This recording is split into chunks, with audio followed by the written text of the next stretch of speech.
Assalamualaikum warahmatullahi wabarakatuh. Nah, jika Anda telah mendownload dan membuka, maka tampilan softwarenya seperti ini. Ini unregistered. Kemudian Anda pilihnya evaluate ya.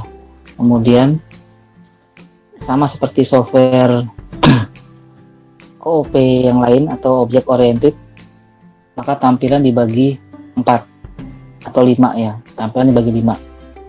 Sebelah kiri atas, ya, kiri bawah ini, tengah yang putih. Kemudian kanan atas window explorer. Kemudian kanan bawah editors, atau nanti ada properties. Ya, kalau Anda sering membuka NetBeans, kan dia software object oriented, atau membuka Visual Basic, ya, tampilannya mirip-mirip. Ada Explorer atau diagram Explorer, di sini namanya model Explorer, di bawahnya properties. Ya. Kemudian di kanan atas ini seperti project kalau di software lain, Explorer project. Kalau di sini namanya working diagram. Jadi nanti kalau ada sedang bekerja di suatu diagram, maka yang aktif akan ditampilkan di sini, ya, di atas, yang muter-muter nih kursornya. Kemudian untuk membuat tools atau membuat elemennya di kiri bawah.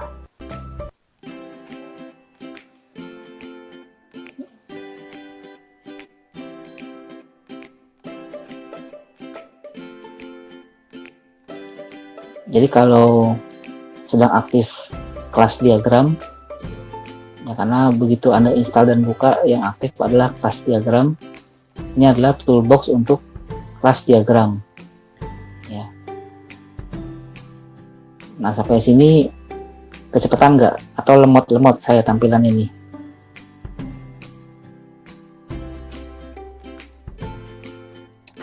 Enggak, Pak. Ya. Yang lain apa? Enggak, Pak. Ini tampilannya sudah ya.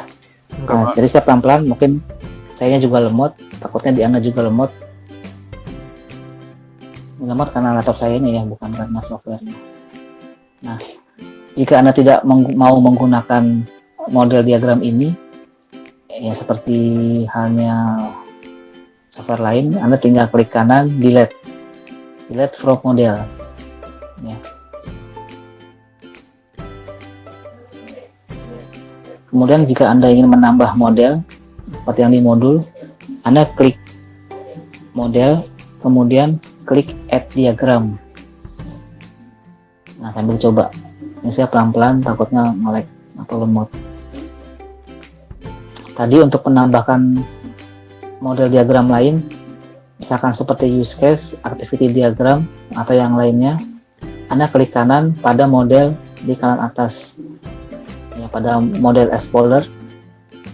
Anda klik kanan pada struktur model sini, kemudian add diagram, kemudian pilih, ya, misalkan use case diagram, ya, samakan saja deh, use case diagram.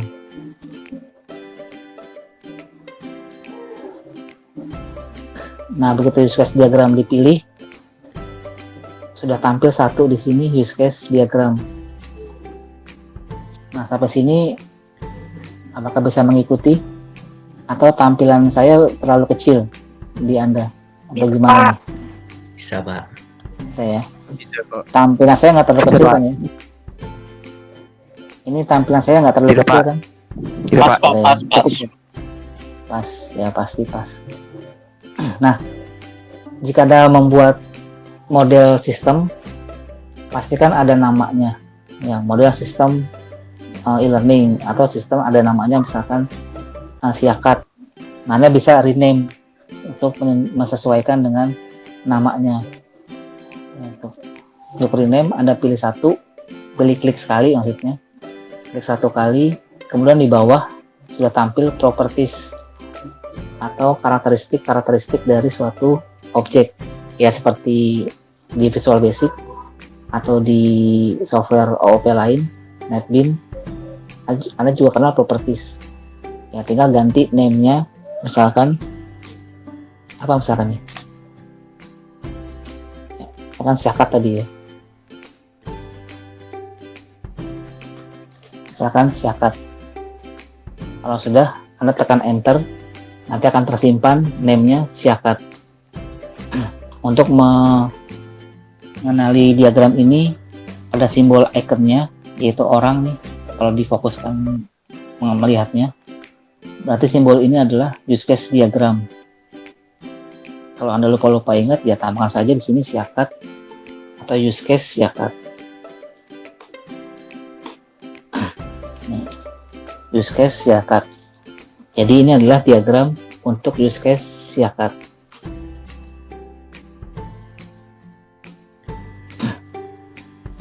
Nah, jika kita lihat di working diagram, use case syakat berwarna biru. Ya, artinya yang sedang aktif adalah use case syakat. Diagram use case untuk use case syakat. Kalau dilihat di bawah toolbox, maka elemennya atau komponen diagramnya untuk use case syakat. Untuk diagram use case.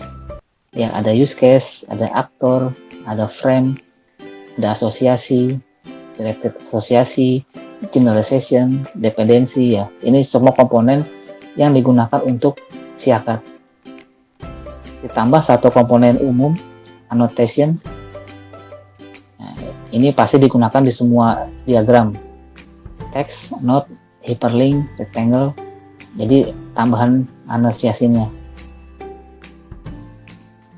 Nah, untuk membuat diagram seperti di PPT tutorial, Anda tinggal pilih satu toolbox ya pada umumnya ya, sama seperti Photoshop, sama seperti desainer lain. Anda pilih satu objek, kemudian drag and drop di tengah. Sebelum dilepas, Anda sesuaikan ukurannya, mau semana. Nah, ini terlalu besar.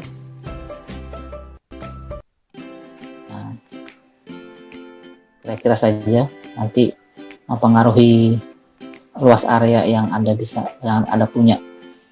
Kalau sudah pasti dengan ukuran seperti ini, Anda tinggal lepas. Nah, kalau sudah, ini akan ditampilkan seperti ini. Langsung Anda diminta mengganti nama. Ya, dasar pertama membuat aktor, Anda langsung diminta mengganti nama. Misalkan mahasiswa. Kemudian enter atau klik sembarang. Nah, sampai sini bisa mengikuti ya.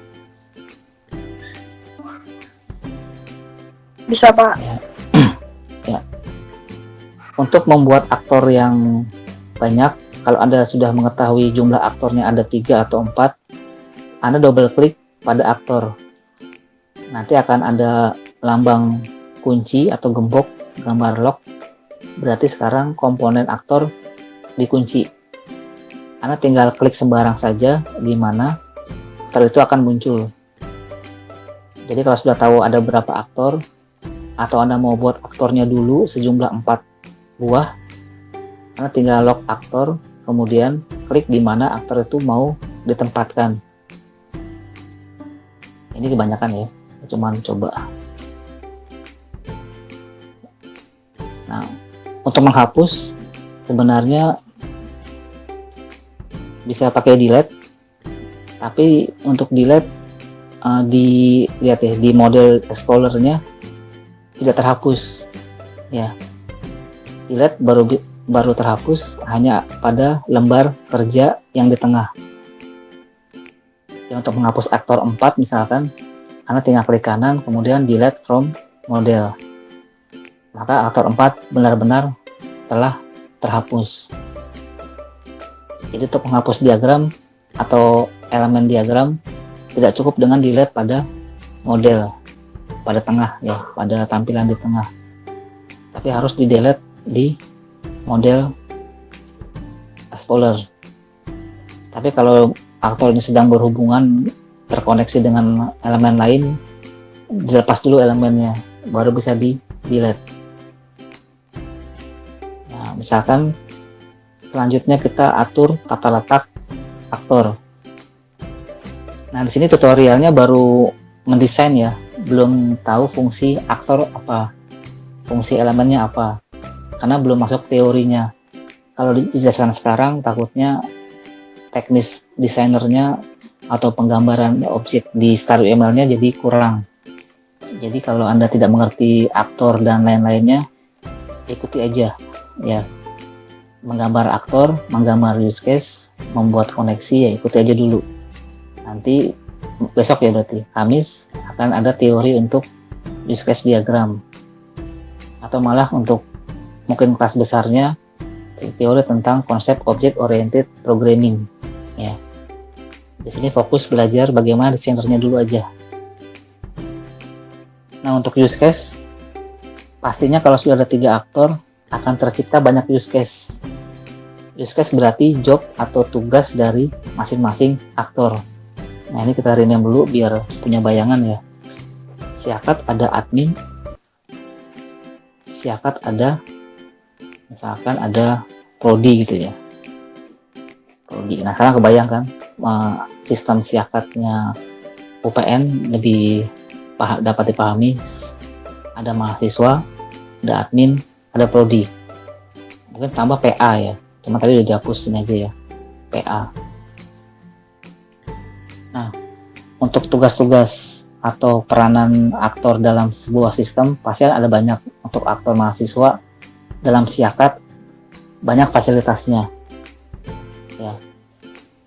Nanti kita gunakan klik 2 kali sehingga sehingga elemennya terkunci.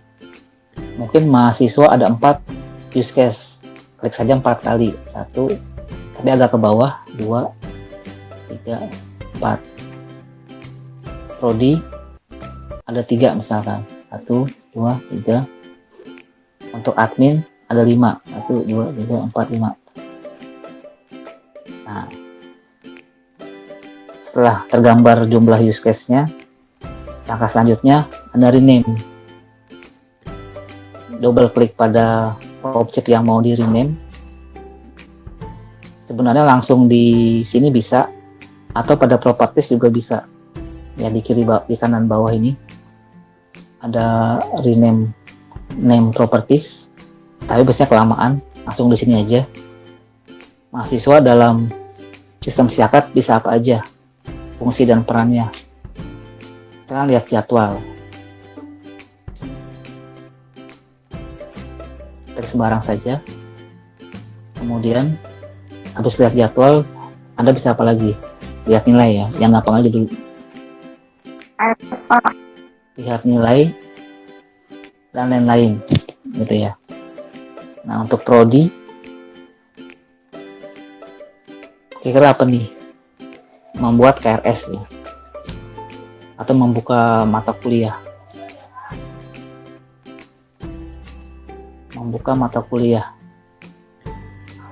dan lain-lain. Untuk admin ada banyak nih, misalkan mengelola jadwal, mengelola mata kuliah.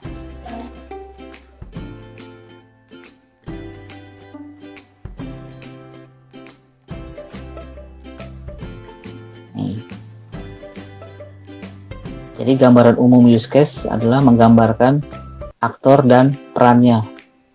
Ini baru istilah versi praktikum ya. Jadi kalau istilah versi teori nanti lebih lengkap lagi.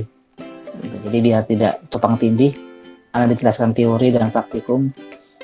Jadi inilah versi praktikumnya, biasanya simple, praktis. Ya. Use case menggambarkan peranan aktor dalam sebuah sistem. Nah, sampai sini ini belum jadi sempurna karena baru memperlihatkan peran-perannya.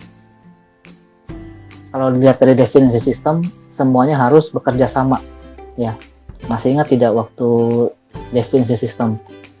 Sistem adalah komponen elemen-elemen. Ini elemennya nih lihat jadwal, lihat nilai, dan lain-lain, punya fungsi beda-beda, bekerja sama untuk mencapai tujuan organisasi, atau secara khusus mencapai tujuan siakat. Nah, berarti sistem ini harus kerjasama. Aktor ini harus kerjasama. Misalkan mahasiswa lihat nilai. Kok bisa mahasiswa lihat nilai? Pasti ada yang mengelola nilai. Mahasiswa lihat jadwal. Kok bisa lihat jadwal? Karena ada yang mengelola jadwal, yaitu admin. Berarti kita tarik asosiasi nih, di toolbox ada asosiasi, klik sekali, kemudian Anda drag drop dari use case ke use case. Ya, dari use case lihat jadwal ke use case mengelola mata kuliah. Nah, nanti ini teorinya namanya keterhubungan antar use case. Berarti antar use case ini punya keterhubungan. Nah, lebih lanjut, kalau boleh dijelasin materinya lagi, coba kita hapus dulu. Keterhubungan lihat jadwal dan mengelola mata kuliah. Kalau dilihat duluan siapa, kira-kira duluan siapa nih? Lihat jadwal dengan mengelola mata kuliah. Siapa yang lebih dulu memulai aktivitas maksudnya? Nah, siapa kira-kira mau jawab? Mengelola mata kuliah. Ya, mengelola mata kuliah atau si Mimin ya, pastinya si admin akan mengelola dulu. Nah, kalau seperti itu yang digunakan adalah include, mengelola ke lihat jadwal. Nah, ke lihat jadwal. Include berarti mahasiswa melihat jadwal, harus ada proses admin dalam mengelola mata kuliah. Nah, admin mengelola mata kuliah dari mana? Dari prodi yang membuat atau membuka mata kuliah. Tarik garis. Nah, jadi prodi membuka mata kuliah, include mengelola mata kuliah. Kalau prodinya tidak membuka mata kuliah, admin juga nggak akan bisa buka mata kuliah. Karena wewenangnya ada di prodi. Meskipun admin bisa secara teknis membuka mata kuliah, secara hukum tidak bisa. Prodi yang harus membuka. Ini ada aturan main dalam sistem, nanti Anda bisa pelajari dalam konsep enterprise, ya, atau konsep sistem berjalannya. Nah, yang seperti ini namanya keterhubungan antar use case. Nah, kalau asosiasi tadi lebih banyak digunakan untuk keterhubungan aktor dengan use case. Artinya setiap use case dia pasti hubungan ke aktor. Ya, ada banyak nih use case dan aktornya. Kita kunci aja asosiasinya. Kita kunci, kita tarik, kita gambar dari aktor ke use case. Kita gambar dari aktor ke use case. Nah, ini lama, sekalian lemot dan pelan-pelan ya. Kita tarik garis dari aktor ke use case, dari aktor ke use case.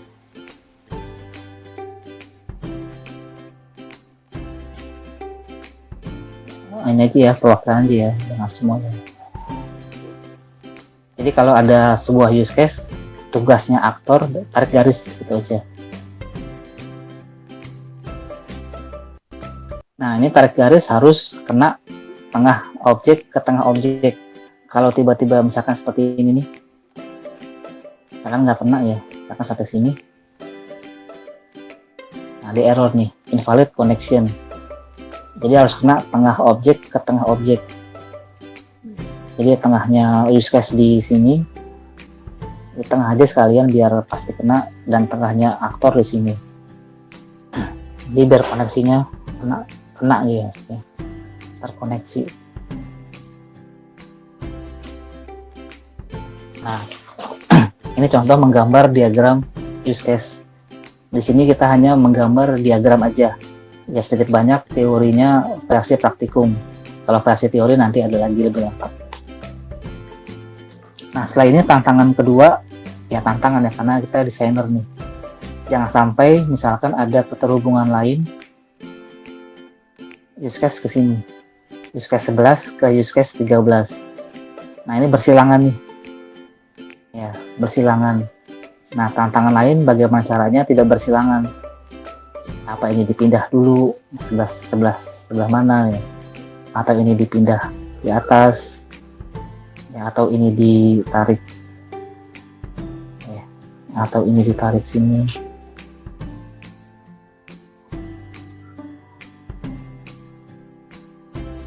Jadi jangan sampai berpotongan. Sebenarnya nggak masalah sih, cuman takutnya Anda membacanya jadi kusut ya, jadi ruwet istilahnya. Anda bisa jangan sampai berpotongan gitu. Nah, ini bisa dipendekkan lagi, ya pokoknya diatur lah ya bagaimana nanti Anda berkreasinya. Ini ada kata kreasi, berarti memang ada unsur seninya, mendesain itu. Ini desain, mendesain sistem. Di samping kita harus tahu konsep apa namanya ininya, pekerjaannya, konsep bisnis prosesnya, proses aturan mainnya, kita juga harus punya seni dalam mendesain. Apakah sebelah sini, apakah di bawah, apakah di atas. Nah, cuman di use case ada kaidah aktor utama letakkan di kiri atas mahasiswa. Siapkan untuk mahasiswa. Berarti saya udah benar nih, meletakkan mahasiswa di kiri atas sebagai aktor utama. Ya, ada kaidahnya. Sebaiknya letakkan mahasiswa atau aktor utama yang paling utama ke dalam pada kiri atas ya. Nanti sebelah-sebelahnya mengikuti. Karena biasanya kalau kiri atas yang paling rame, yang paling banyak, karena aktor utama perannya di sini, yang lain mengikuti ya. Biasanya begitu kaidahnya. Ya begitu saja nih untuk penggambaran use case. Ada yang mau ditanyakan?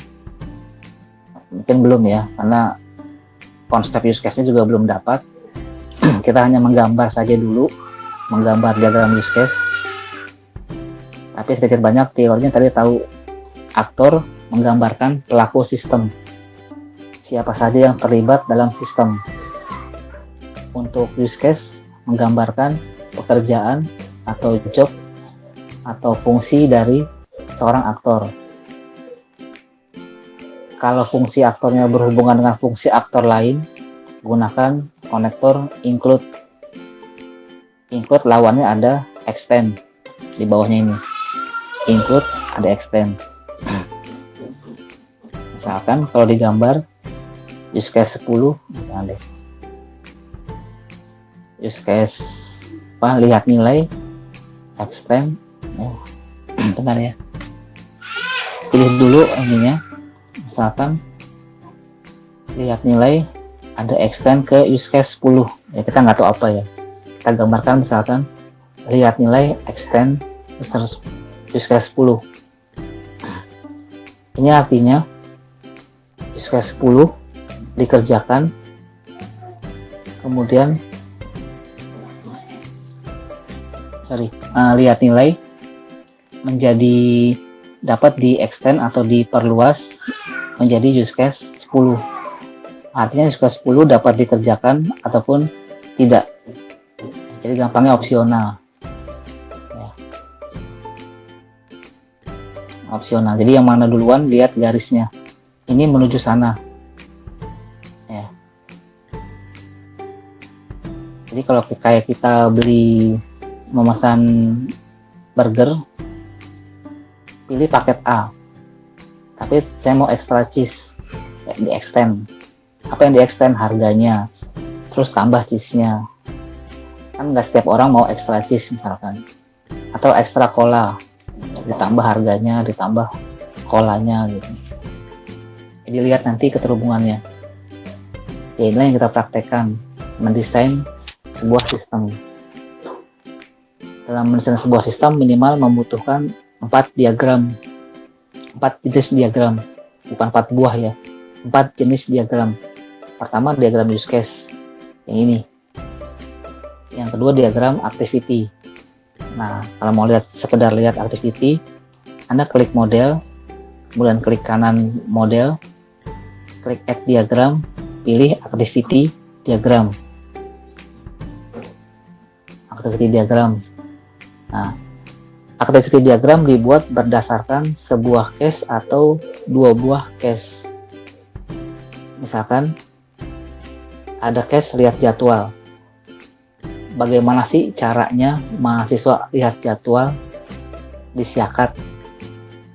Atau bagaimana sih caranya aktivitas mahasiswa lihat jadwal di Siakat? Nah, pasti ada aktivitasnya kan? Kita kembali ke activity. Kita rename activity-nya misalkan lihat, misalkan lihat jadwal. Nah, ini adalah activity atau aktivitas lihat jadwal. Untuk membuat aktivitas yang mindset-nya adalah flowchart, mindset flowchart, dan ada di sini di paling di bawah atau di advance-nya ada klik advance, activities advance, ada swimline.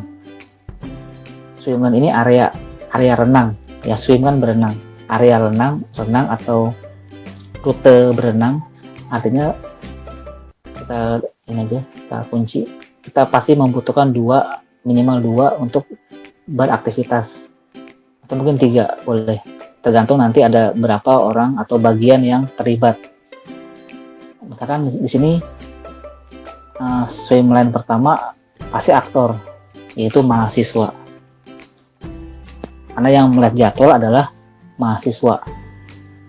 Yang kedua di sini siapa? Mahasiswa berinteraksi, beraktivitas lihat jadwal di mana? Di Siakat. Inilah Siakat. Nah, 2 cukup sih minimal. Kalau Anda mau menambahkan database juga boleh di sini, database, basis datanya.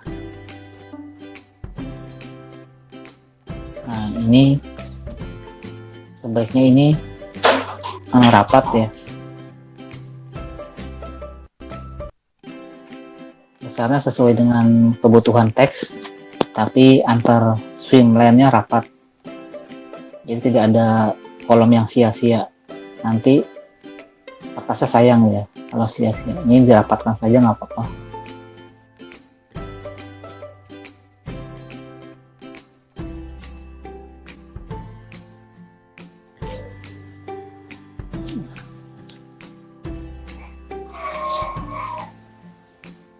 Kalau ada pertanyaan boleh langsung ya dinyalakan speakernya.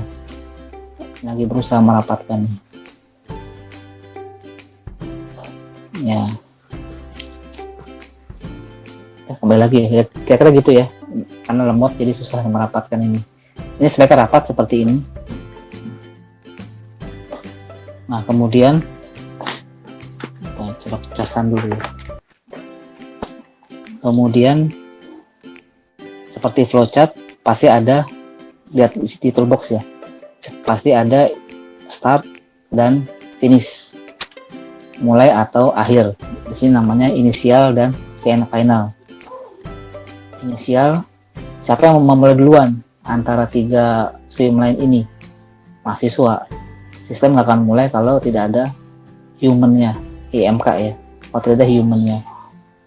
Siapa yang mengakhiri? Ya nanti aja, tunggu sistemnya flow berjalan, yang let it flow, nanti terakhir finish atau final, karena tidak tahu siapa yang mengakhiri ya. Ini bukan curcol ya, siapa yang mengakhiri. Kemudian untuk action adalah aktivitas yang dilakukan setiap bagian ini. Nah, siapa yang mau mulai duluan? Mahasiswa. Klik mahasiswa. Di sini kalau sudah sudah pengalaman atau sudah lihai, biasanya dikunci ini actionnya. Kemudian Anda bisa memulai atau menjalankan aktivitas dari mahasiswa, tapi masih di pikiran ya. Misalnya gini, mahasiswa akan akses website, sistem Siakat akan memberikan akses kalau aksesnya benar ya. mahasiswa kemudian memilih jadwal. Setelah memilih jadwal, sistem akan membuka jadwal. Boleh database, mencari di sini database. Setelah itu, kalau mau di print, mahasiswa akan melakukan print atau cetak. Kalau tidak, misalkan logout, selesai di sini. Boleh tambah proses logout kalau ada mau, misalkan menghabiskan atau menghancurkan sessionnya sini. Nah gitu ya. Jadi kalau membuat activity diagram, Anda membuat atau seperti membuat flowchart.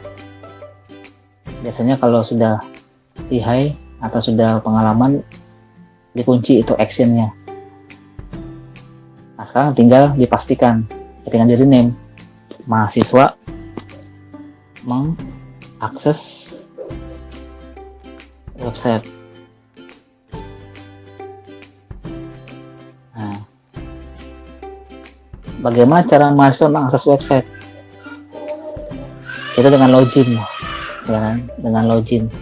Nah, nanti kalau membuat use case diagram, membuat activity diagram, memang setiap use case ini harus ada activity diagramnya secara ideal ya. Makanya kalau skripsinya yang anak SI itu tebal-tebal, diagramnya 4 jenis, satu use case. Nah, aktivitinya banyak. Ini aja kita hitung ya.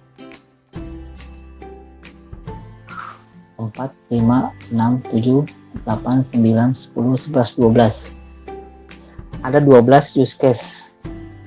Berarti idealnya ada 12 activity diagram. Ya banyak sekali kan, ada 12 activity diagram. Tapi tadi saya bilang, untuk membuat activity diagram dalam skripsi ya tidak perlu semua, karena tebel nanti skripsinya kayak kitab suci, tebel, sebenarnya banyak, padat ya. Kemudian buatlah activity pada use case yang penting atau use case yang inti dari bisnis prosesnya. Misalkan lihat jadwal, kalau memang penting ya ini buat activity-nya. Atau lihat lagi, SIAKAD adalah sistem informasi akademik mahasiswa. Apa yang penting di situ? Ya lihat jadwal, lihat nilai, lihat apalagi mengajukan surat apa, itu yang dibuat. Tapi memang penting semua. Nanti ada sortir lagi yang mana yang paling penting, yang paling utama dari bisnis proses SIAKAD. Ya pasti ada minimum 4 lah, 4 atau 5 activity diagram yang dibuat. Misalkan 3 di mahasiswa, 2 di admin, 1 di prodi atau 2 di prodi, itu udah 6 ya, udah banyak banget. Ya begitulah skripsinya kalau judulnya membuat atau merancang sistem. Ini bukan nakutin ya, tapi Anda punya pengalaman, nanti Anda akan punya gambaran bagaimana merancang sistem yang ideal. Kalau Anda mau menghemat, misalkan tadi lihat jadwal berhubungan dengan mengelola mata kuliah. Nah, ini dibuat satu activity. Tapi akibatnya ini akan penuh ya. Misalkan mahasiswa SIAKAD, kalau tadi digabung dengan admin, berarti di sini adalah admin. Ya. Tuh. Berarti admin di sini. Kalau mau digabung. Setelah ini ya tinggal Peter-Peternya Anda membuat nama aktivitasnya. Ini tadi namanya use case SIAKAD. Ini lihat jadwal. Ya. Karena ada admin, sebenarnya harus ditambahkan sebenarnya. Lihat jadwal materi use case-nya. Lihat jadwal setelah pengelolaan mata kuliah oleh admin. Jadi wajib seperti itu. Jadi biar use case ini aktivitas ini memperlihatkan aktivitas yang sebenarnya.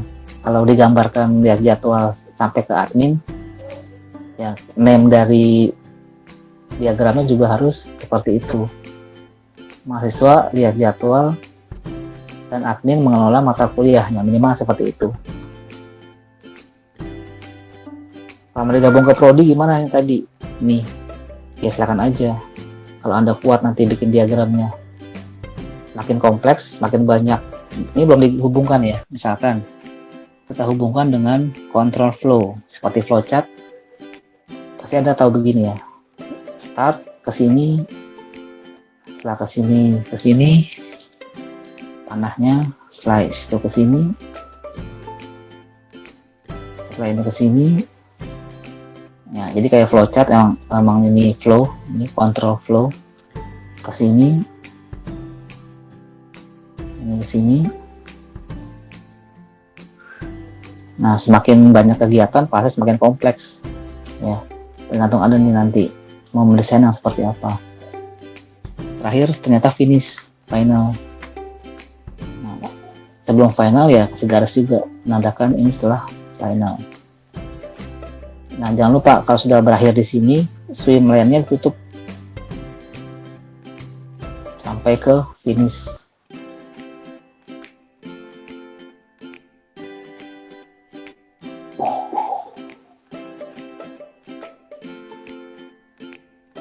Nah, ketika swim lane-nya ditutup atau disamakan panjangnya sampai ke finish.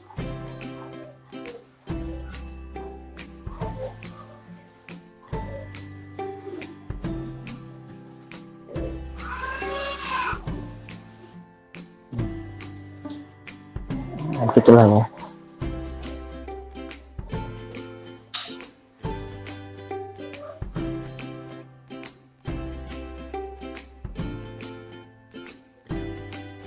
Nah, ya sama nih.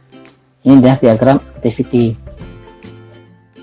Nah, beginilah cara menggambar atau menggunakan Star UML untuk keperluan desain object oriented system.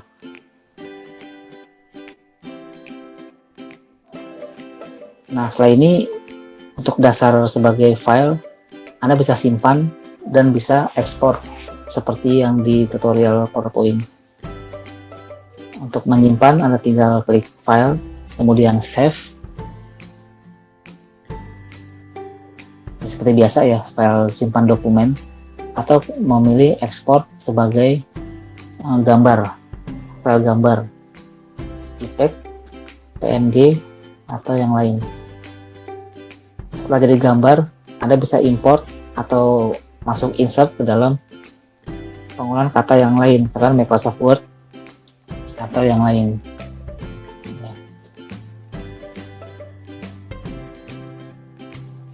Nah, seperti itu. Yang lain gimana nih, bisa mengikuti atau sudah mencoba membuat diagram yang seperti tampilan saya ini? Susah tidak? Bisa Pak, Mirip nggak seperti? bisa mengikuti Pak. Mirip nggak seperti ini tampilannya? Ada aktornya 3 gitu. Letaknya di mana aja juga boleh. Nggak mengaruh ya, misalnya mahasiswa agak ke atas, nggak ngaruh.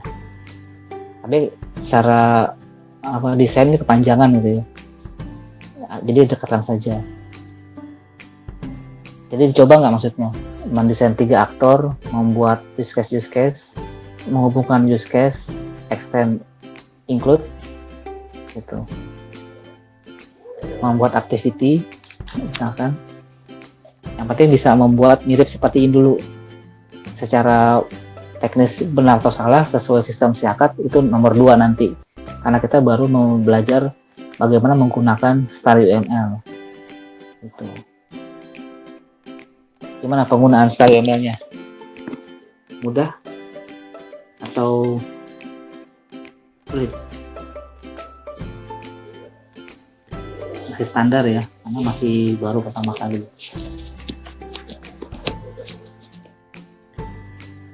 Ada pertanyaan tidak? Pak, mau tanya Pak. Ya. Ini tuh hampir sama kayak Draw.io ya Pak? Nah, jawabannya iya. Hampir sama atau jadi ya? Ada bedanya nggak Pak? Ya bedanya Draw.io kan di website. Oh, cuma Ya. itu doang Pak? Kali aja ada fungsi yang lain gitu? Fungsinya pasti ada. Kalau Anda pernah menggambar di Draw.io, sebenarnya secara teknisnya banyak yang beda. Misalkan Tapi secara garis besar untuk untuk use case diagram pasti ini komponennya. Untuk kelas diagram pasti ini komponennya. Untuk use case pasti ini komponennya. Gitu. Sebenarnya pada praktikum ini pengen ngasih bebas aja sih ya penggunaan toolsnya. Yang penting kan Anda bisa menggambar suatu diagram use case, activity atau sequence dan class menggunakan tools mengikuti kaidah-kaidah dari Object Oriented Programming atau UML itu. Object Oriented System di UML ini. Gitu. Untuk beda Baik, secara Pak. ya, untuk beda secara ya gimana? Enggak apa-apa, Pak. Kita mau lanjut tanya. Ya udah. Ada lagi pertanyaan lain? Dari saya cukup, Pak. Terima kasih. Ya. Ya kemarin sebenarnya diskusi antar koordinator ada pilihan juga Draw.io, Lucidchart, kemudian diagram apa gitu yang di internet. Takutnya penggunaan kuotanya atau lemot dari softwarenya ada gitu. Tapi kalau Anda nanti mau menggunakan Draw.io untuk tugasnya ya sebenarnya tidak masalah. Ya, jadi takutnya kan permasalahan utama daring itu kan kuota atau ya internet. Takutnya begitu praktikum Anda lemot sendiri, saya juga lemot atau nanti ada yang lemot juga, jadinya nunggu-nungguan deadlock di situ. Jadi udah lemot nih menggunakan desktop. Tapi kalau Anda nanti terbiasa menggunakan Draw.io atau Lucidchart itu ya silakan aja menggunakan yang itu.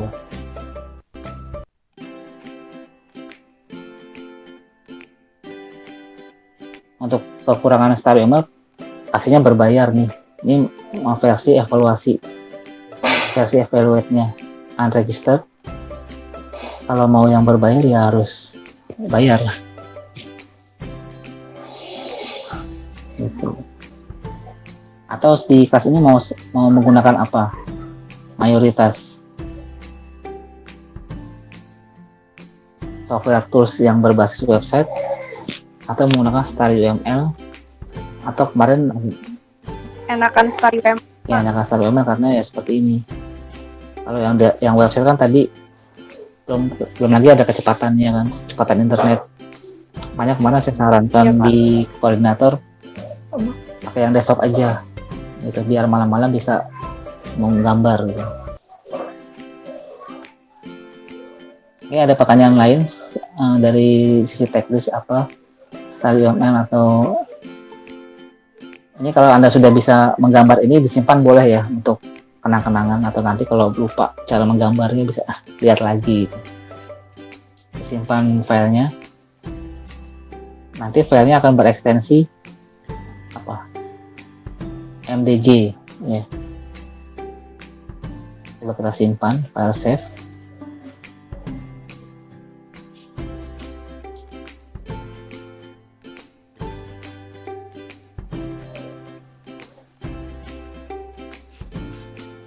Nah ini akan berekstensi MDJ model